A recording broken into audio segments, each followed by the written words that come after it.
Hey Tubsters, um, long time no see. Some of y'all probably wondering why I'm even back, because I said I wasn't gonna come back to YouTube.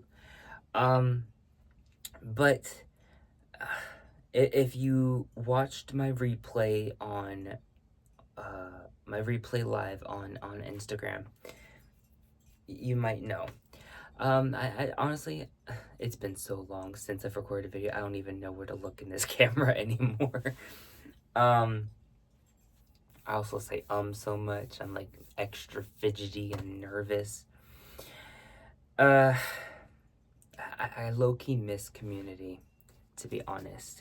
I miss being able to share content, share my practice, uh, share knowledge and wisdom, gain like feedback, or maybe not necessarily feedback, but like inspiration from others. I just feel like I feel like our community is very dead. Um, I feel like either people are leaving, like they're either leaving the practice or leaving YouTube, and they're kind of taking the little communities with them on like Patreon or wherever. And do not get me wrong, I am not trying to make anyone feel bad for, going to Patreon. I know a lot of it has to do with being able to successfully filter out a lot of the drama that comes onto YouTube and in the comments and whatnot. I know it also pertains to the lack of finances, just in America alone, but also the lack of finances that YouTube provides for the witchy pagan community. So it very much makes sense why that's being done, but it's definitely hurting our community. So I'm going to take what responsibility and action I can take and that I have control over, and I'm going to contribute. I think my camera's a little. No, it's fine. I'm gonna try and contribute by making content and videos, and hopefully people like it. We'll see. Um, so one of the suggestions I got on that video or the reel was to talk about my practice and how it's changed, like my practice then versus how it is now. And then also, this is also somewhat a VR to Alvine Green. I was thinking about her just earlier today. I was like, I haven't seen any videos from her or anything like that, I kind of miss her content. I feel like I'm like really far from y'all in this camera, but I don't know. It's kind of a weird angle.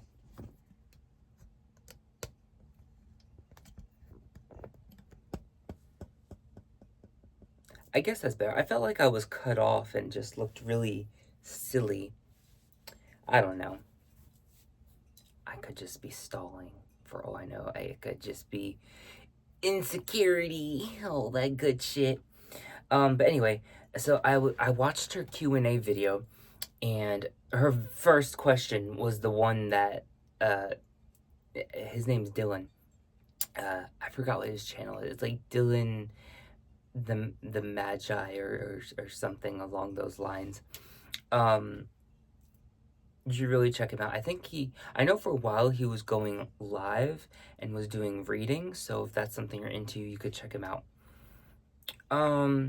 But yeah, her first question was literally word for word what his question was. I was like, I don't know if maybe he watched her video and that's where he was pulling the question from. I don't know if it just happens to be similar. I should also let y'all know, blessed be, we're almost 5 minutes in and I haven't even answered the question. Good thing this isn't a Q&A with like 20 questions or whatever. But you may see me in the same... Well, actually, I don't think you saw me in these clothes. But if you did, and if you do in other videos, I'm pre-recording videos as we speak, so that way I can upload them, have them on the interwebs of YouTube land, and schedule them to be released probably sometime around and after Samhain.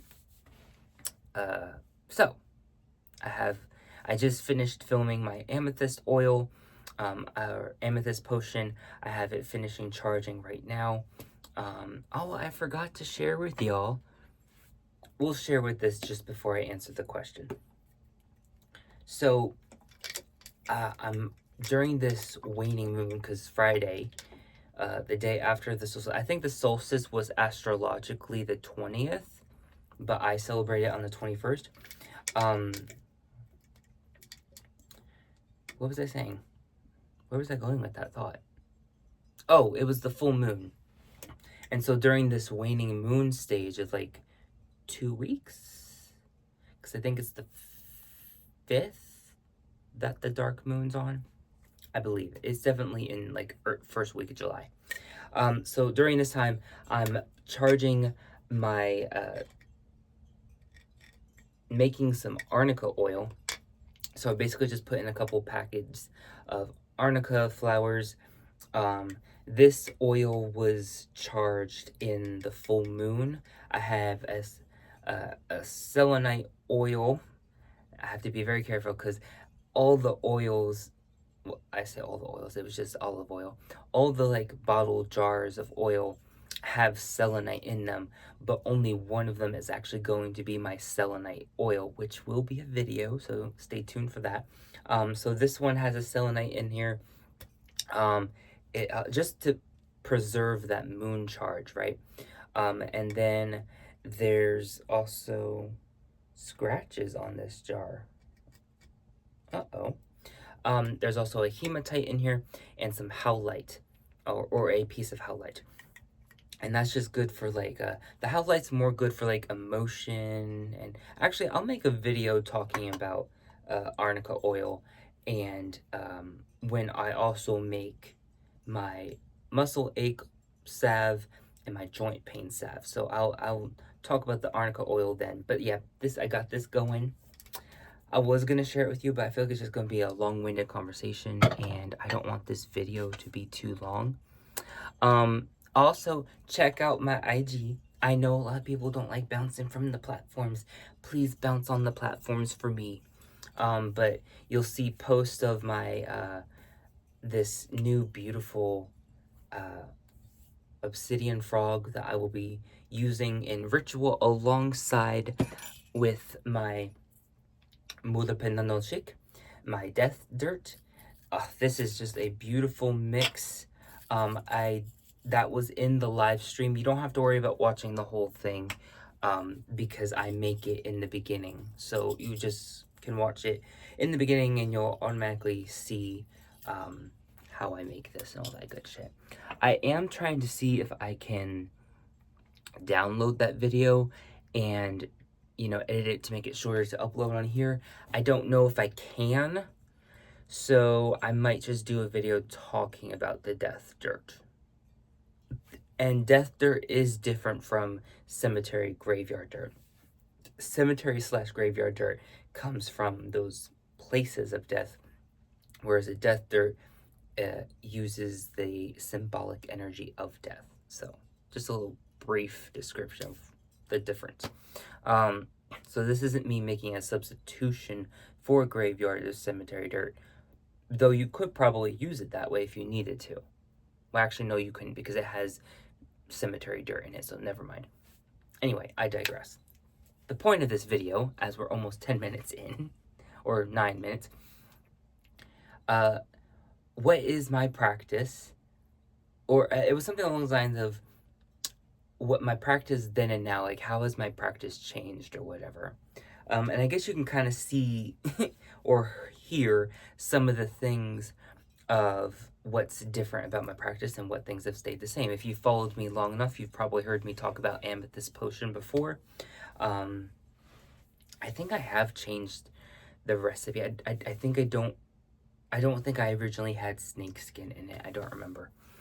I also work with like some spirits. I just did some a divination session. You can't read that, but with Fasago. I'm still finishing out that candle and working with him from that demon pack, I think is what it was called, that Jasmine Ambrosia set me up with. Some things are the same. Amethyst potion, um, making healing oils, making potions in general. Um, some things have stayed the same. My matron and patron are still the same. Morana and Velis from the Slavic pantheon. Let's see. I work with some saints now. Actually, I guess it'd be better if I talked about what my practice was like from the beginning and then talk about the evolutionary stages. That would probably make more sense. Sorry. I'm such a fidgeter. I can't help it. So when I've been practicing for almost 10 years. This October will mark my 10th year of, being serious and dedicated and committed to, not to Samhain, blessed be, what's this thing called? To this practice, right? To the craft and all that it's beautifully offered me and provided me, and I could probably go on forever. Sorry, y'all, I'm such a fidgeter. This is probably why people don't like watching my videos. I just can't help it. I have to fidget with things. I saw that my Beltane oil was out, which is something that stayed the same, actually, because, I still buy from, well, I have to call her Natural Magic Co-op now, but when I first started buying from her, she was Natural Magic Shop. So, that's something that stayed the same. That's something from the early, when I say early in my practice, when I had online funds, because when I first started practicing and studying and all that, I didn't have any money. I was broke. I had maybe like $10 something, if that, or I might have actually just borrowed some money from someone just to buy a couple of candles. But yeah, I didn't actually have any money. So I don't remember how I bought these. The Dollar General has these 3-inch, or at least I did, these 3-inch tall white pillar candles, and I got 2 of those. I actually have the candle stands. I don't use them as candle stands anymore, but I actually have them. Excuse me. I actually still have what I used as candle stands, and now they have my great mother, great father representations on it, which is like this. These also have stayed the same. This is this glass orb, but it's like flat on the bottom and it's got like bubbles inside. It was technically part of like an ambient sound maker type of thing. It used to have like a little black base to it. And I just kept it because it very much kind of screamed water to me and like primordial goddess. And then I got this carnelian flame, which is like fire, primordial god, all father, all mother. So it's like I have that going on over here. Yeah, so but when I first started, back in October, it was like early October, and what was this, 2014, I believe. Yeah, it was 2014.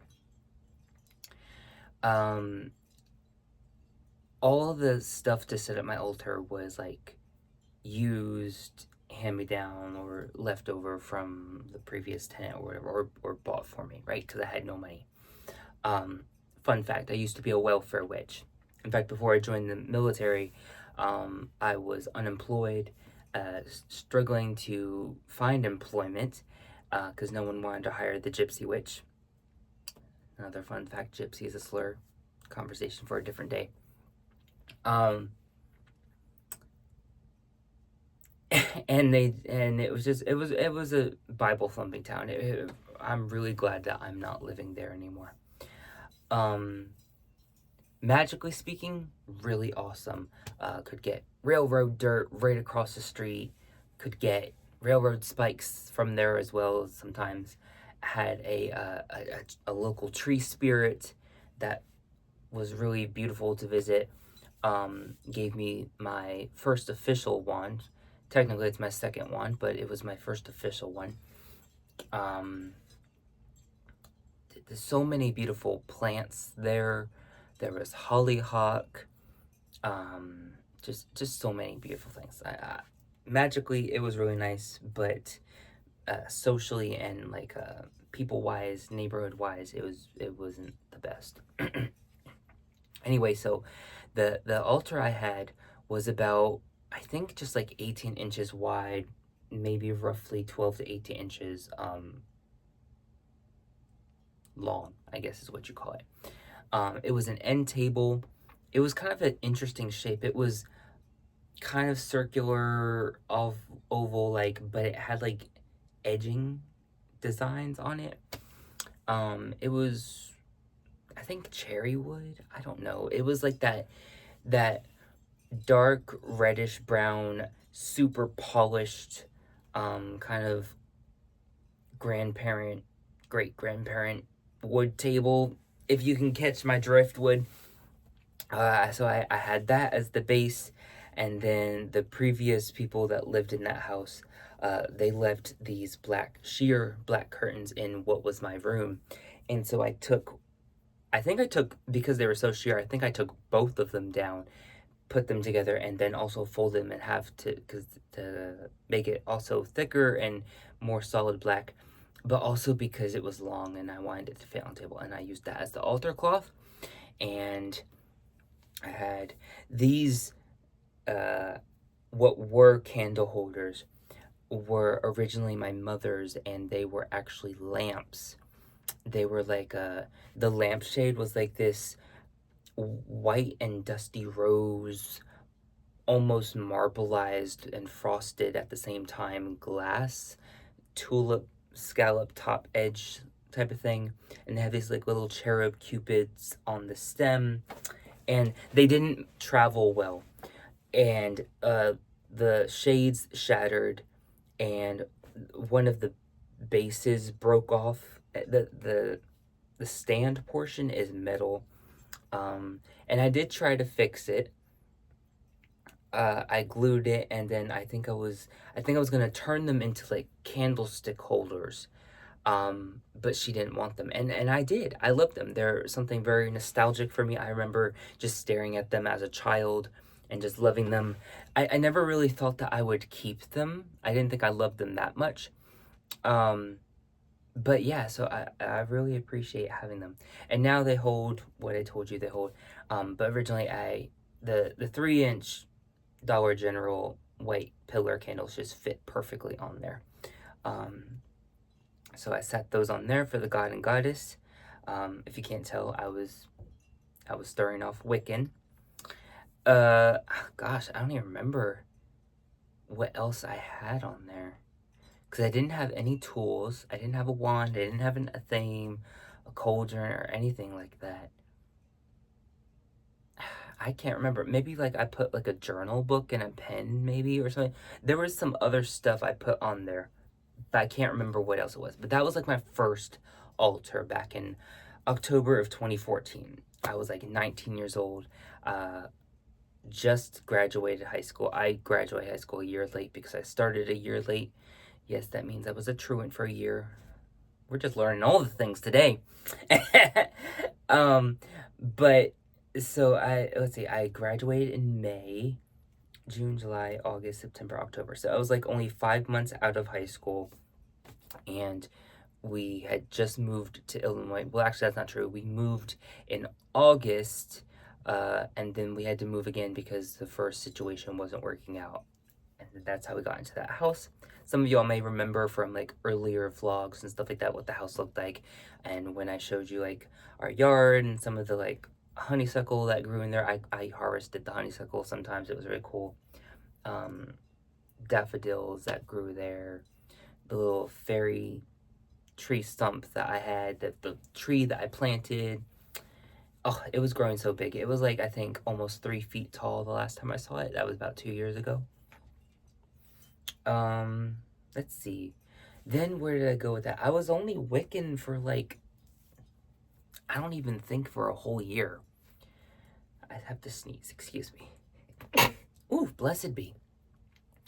Yeah, I don't think I was even Wiccan for a whole year. I think it was just like 6, 9-ish months, something along there. And I just realized that this isn't really for me. It's too structural. It's too... I didn't feel like I was connecting with anything. I felt like I was just following rules. I didn't feel like I was having a spiritual practice. And I didn't feel the magic like I do when I decided to not bother with Wicca. So, I was going on an exploration for my deity. And some of you, if you remember from when I was the first Silent Witch, then Simon Wyatt, because of Facebook. Facebook made you have to use like a real name and all that shit. So I couldn't go by Silent Witch on Facebook. And then there was this whole confusion. Everyone thought that that was my real legal name. So I had to like tell them that, oh no, it's just the witchy name that I use. And I only picked one because I have to for Facebook. Because I was like trying to like just build friends and be a part of the community and all the things, right? And then I went through like a change, and I decided to go by The Witch in the Shadows. I was still going by Simon Wyatt as like an identifier name, like in conversation or whatever. But my channel name changed from Simon Wyatt to, I think I originally was going to do Simon Wyatt, The Witch in the Shadows, and it's like, that's too long. So then I just dropped the Simon Wyatt part, and it's like, hey y'all, it's Simon Wyatt, The Witch in the Shadows. Welcome to my channel, blah, blah, blah, blah, blah, blah, all that shit, right? I still remember when I think her channel was still called The Shoe Whisperer. Mandy C, she used to be on YouTube, and she did this video, and I don't even remember exactly what it was. It was something about like having courage of conviction for your craft or like your practice or whatever. So something along those lines.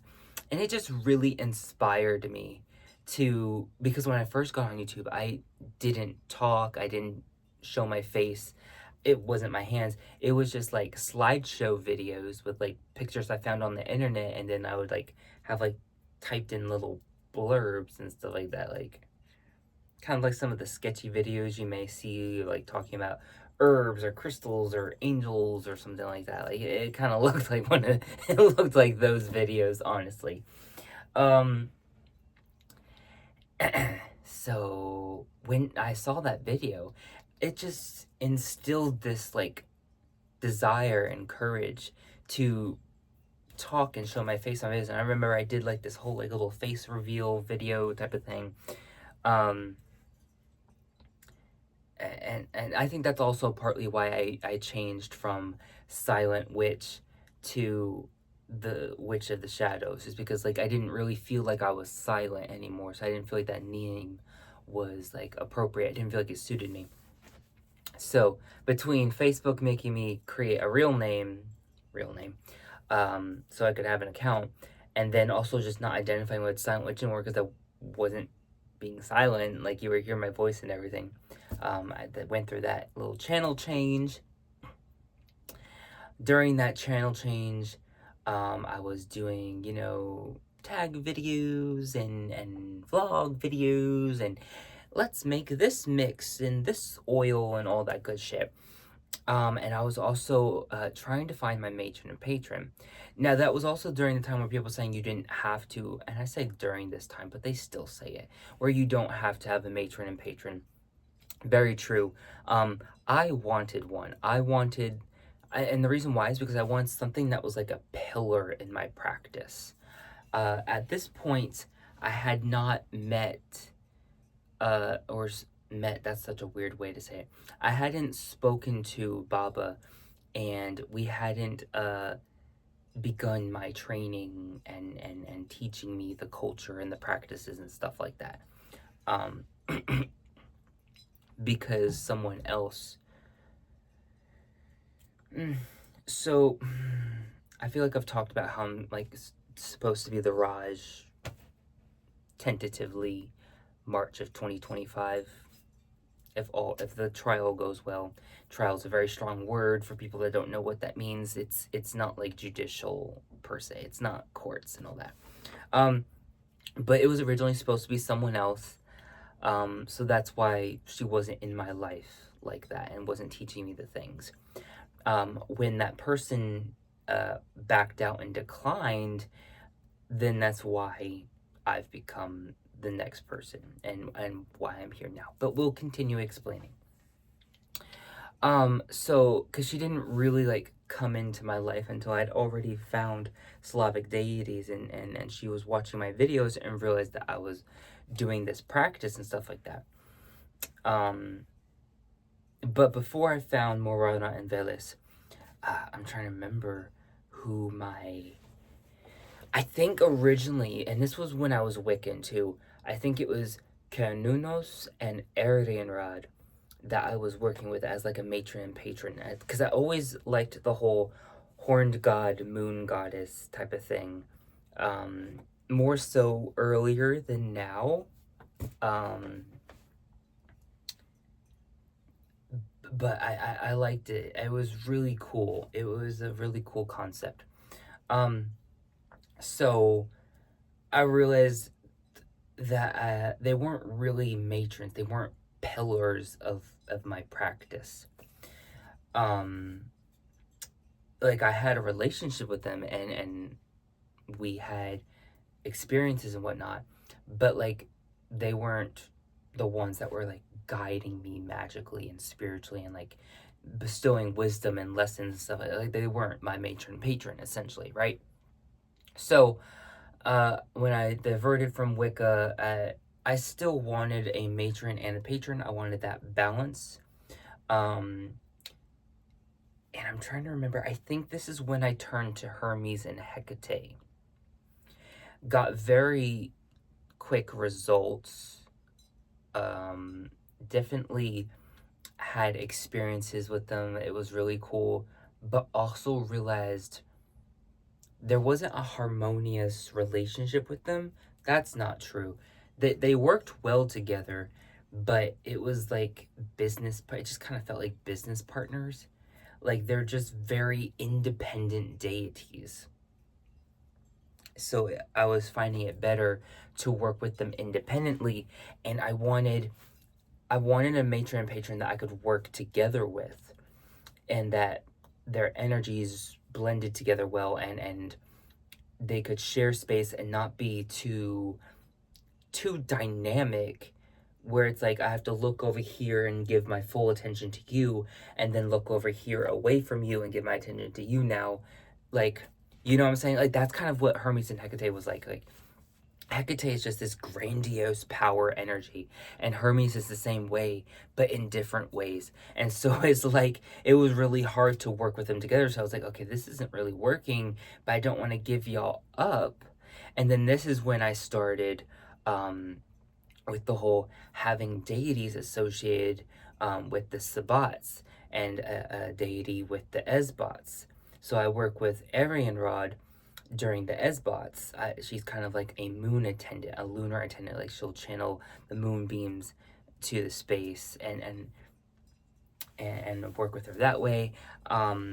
That's the primary way that I work with her. There might be some other ways, but right now that's kind of all it is.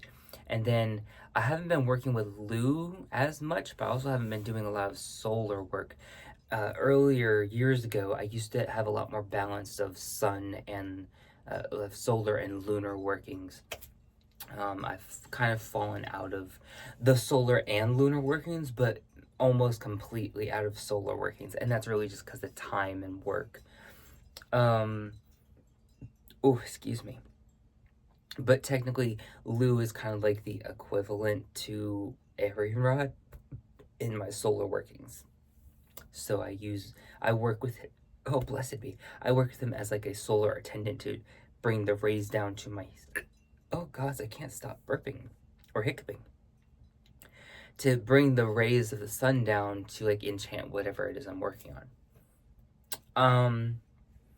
And then Hermes was put towards Beltane. Hecate was put towards Samhain. Canunos was put towards Yule. And then I started looking for other ones for the other deities, like, okay, who's interested? Because, we can't just have 3 spots of a deity, and that's just gonna be kind of weird. So I feel like that's something that's, like, very unique to my practice, and it's solely because I didn't want to give up on the deities. I really loved the relationship that we had. I didn't want to say goodbye. I didn't feel like we had to say goodbye. It's just they just don't have a prominent place in my life. And we understood that, so we make it work. And then I found Eros for Letha, Demeter for Lammas, Dionysus for Mabon, Brigid for Imbolc. Out of all of them, and maybe it's because I'm like Scot-Irish descent or partially, but like we have a very, I don't want to say intimate where it sounds like romantic or sexual, but we have a very good relationship. She always surprises me with some form of creativity or whatever, and is teaching me like healing and cleansing the space and stuff like that. Like I did an Imbolc vlog last February. I don't know if it was this past February. I think it was last February. But yeah, look at that, and you'll hear like what I talk about her. It's just a really beautiful relationship that we have. I'm hoping on strengthening my relationships with the others and rekindling them. Ostara, I have Bronwyn, and then Beltane's Hermes and all that. So yep, so that was around then. And then I really felt like I wanted a deity that was like Hermes and Hecate in the sense of the chthonic forms and, goddess of witchcraft and a psychopomp god and things of that. Death was definitely a prevalent factor, but I also wanted something that kind of still brought in that horned god aspect, that still brought in that nature god aspect. I really wanted that factor. And I also want something that was like a little closer to home. And this was what led me to talking to Baba, and then what would become a cultural practice, which we'll get to in a minute. For those of y'all that are staying and watching this whole video, I love y'all. Thank you so much. Then I looked up, long story short, I found that like my Czech heritage was what was called Slavic, right? So I looked into the Slavic pantheon, looked for a horned nature god of death type of deal, found Velis, who's also got a musical element to it, which was really cool, is really cool.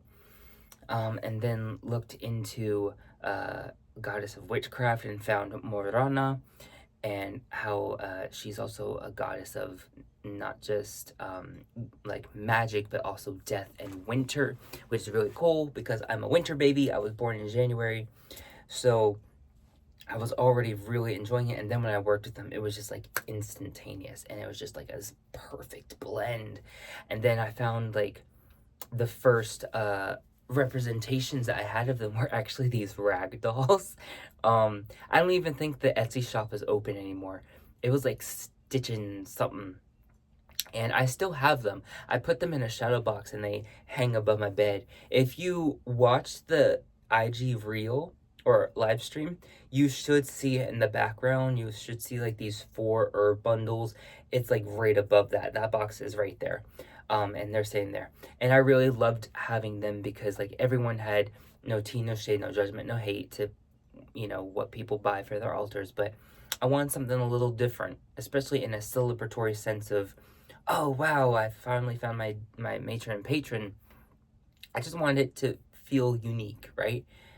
And at that time, this was around Imbolc tide of 2017, I believe. So we kind of just blew past the 2 year, almost, not even a year and a half ish of time. So like I think Wicca was like 4 to 6 months actually. Now that I think about it, I was not Wiccan very long, counting from when I was 19 out of high school, and had the time to study. I was technically doing Wicca-esque things like drawing down the moon, meditating in the moon, casting spells, doing like honoring the sabbats or whatever, just learning about paganism and the sabbats and stuff like that. But I wasn't learning about deities, and I didn't have a book of shadows or none of those things. Like, I was kind of just learning, and it was hard to do it when I was at school, while I was still in school. So I didn't really do it until after I graduated.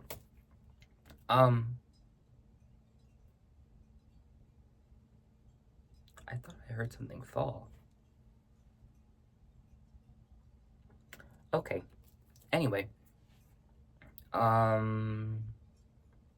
Yeah, so I find my matron and patron, and then while doing videos on Slavic, on Morana and Velis and all that, actually, I forgot to mention, one of the main reasons why I got rag dolls as my statuary for them was because I wasn't able at that time to find statuary of the Slavic gods.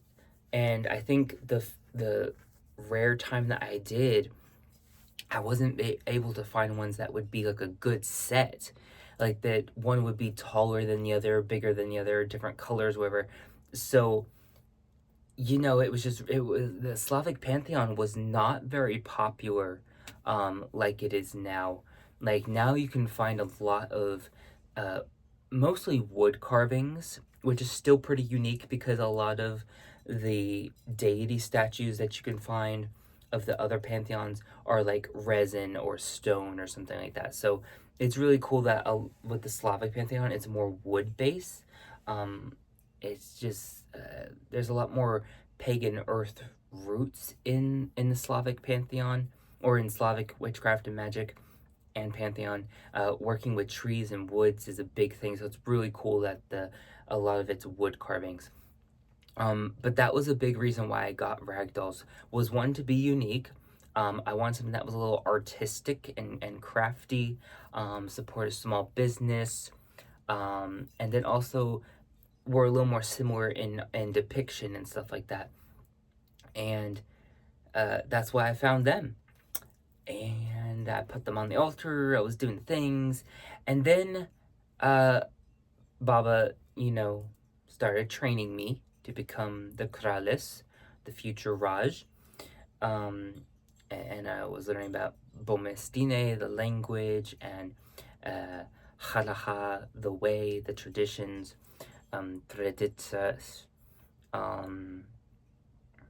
and just, it was really cool, and that's what's kind of become my practice now, working with, still work with my matron and patron, still have things that are unique to my own practice, like working with Visago, my bone reading set that I work with Moirana, and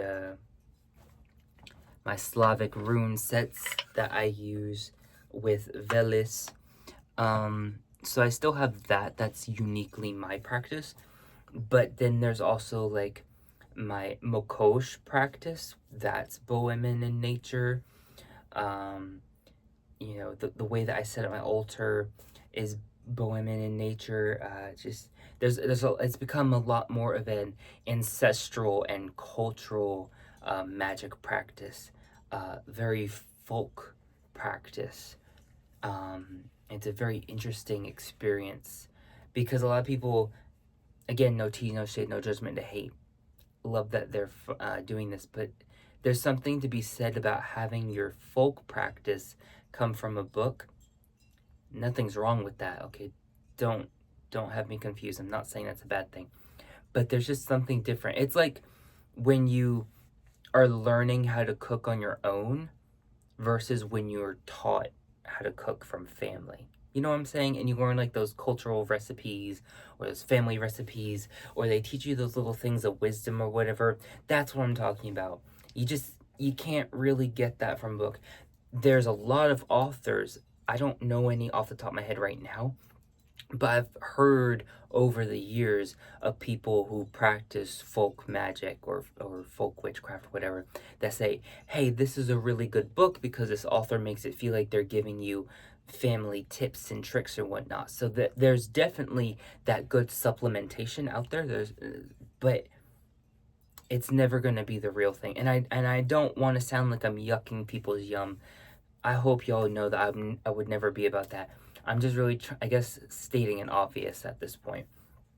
So, and I just say that more out of gratitude for myself than like bragging or trying to make anyone feel a certain way. Because at the end of the day, it's also restrictive.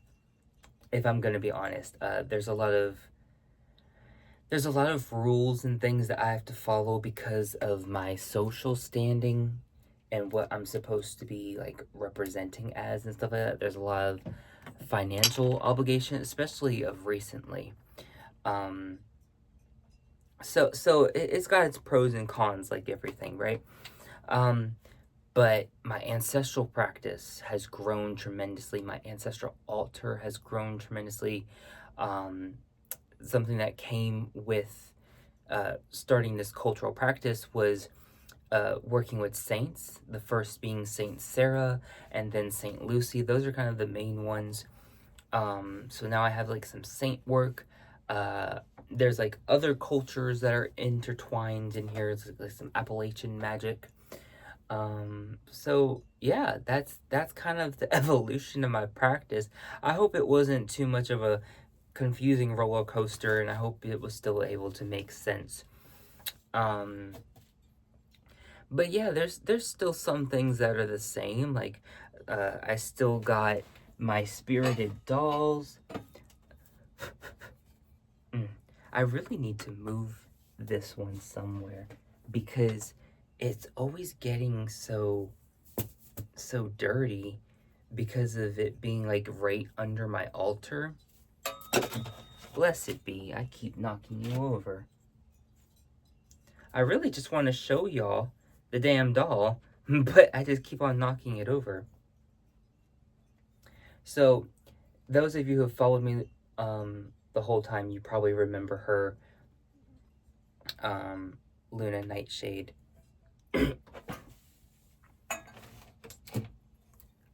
She's a spirited doll, or I say spirited doll, which she is, but she was not purchased spirited. She was a spirit that was already around me, and she wanted a form of her own. So I gave her this doll that we were searching the interwebs, and she liked this one. It was very similar to how she presented herself to me in the astral. And she was like, I want that one. And then she wanted her little friend, so I gave her the teddy bear. Charles, I think is his name. He doesn't really like me. We don't really talk much. Probably because I used to call him Dookie Face because of the brown on his nose, which sounds very problematic in these times. But do understand that I was a little child when I was saying it, and I was very much of a simpleton sometimes. So, yeah, and then she has her little witch's foot staff. I don't even remember where I got that from, but yeah, I don't know. I'm just trying to think of other things. There's like some Jewish mysticism that's incorporated in my practice, and I do try to learn about Jewish mysticism and like French folklore and stuff like that, and more of the more Slavic folklore and practices, just because they do hold space in like the cultural or regional spiritual influences, and just because of personal interest. But yeah, there's a lot that I do that's like a cultural practice now. Writing things in Bo Emestine like Mulapanano Chick, Death Dirt. Oh yeah, the jujus, that's a cultural practice. which will also be a video. I'm going to make a new one. Oh, sigil work. Sigil work is something that I do in my practice. I have this lover's honey right here. This is really fun. This was really fun to make, honestly. I'm really glad I got this. But I feel like I've talked long enough. But yeah, that's pretty much the things. I know that I used to use specific oils to amplify the intentions. That's something that used to be in practice that's kind of fallen out. I do contemplate on going back to it though, but it also costs a lot of money because then and it's a lot to find storage for. So that's one of the reasons why I stopped doing that. I work with a lot of herbs and spices and roots and fruits and woods. I used to do some crystal work. I'm kind of slowly getting back into it, hence why the amethyst oil and the hematite, howlite, selenite in here, right? So I'm trying to get back into using my crystals again. I use a lot of woods, like branches and sticks. That's a cultural practice thing that I didn't used to use. I don't know. I think that's it. So, I think I might record like another video or two. If you stuck around this whole time, thank you so much. I really appreciate you. I promise I will not be making videos this long again. It's just between the rambling. This one will be uploaded first, obviously, as you already could tell. There's no point in saying that, Auren. But technically I recorded the amethyst potion first. But yeah, this one I'm gonna upload this one first and maybe the amethyst potion. And then I have a spell. I'm not gonna do the spell with you because I've already done it because I didn't think to record it because at that time I hadn't thought about coming back to YouTube yet. But I'm going to share it with you and write in the description all the things of that video. So stay tuned for that. Stay tuned for, in the near future, a selenite potion, what else? Oh, talking about the arnica oil and my muscle ache, joint pain salves, and then also making a crown of success potion and making black cat potion. I think I just knocked something over. No? Okay. Yeah, more videos to come. So as always, thank you for watching. Abundant and eternal blessings. Mwah.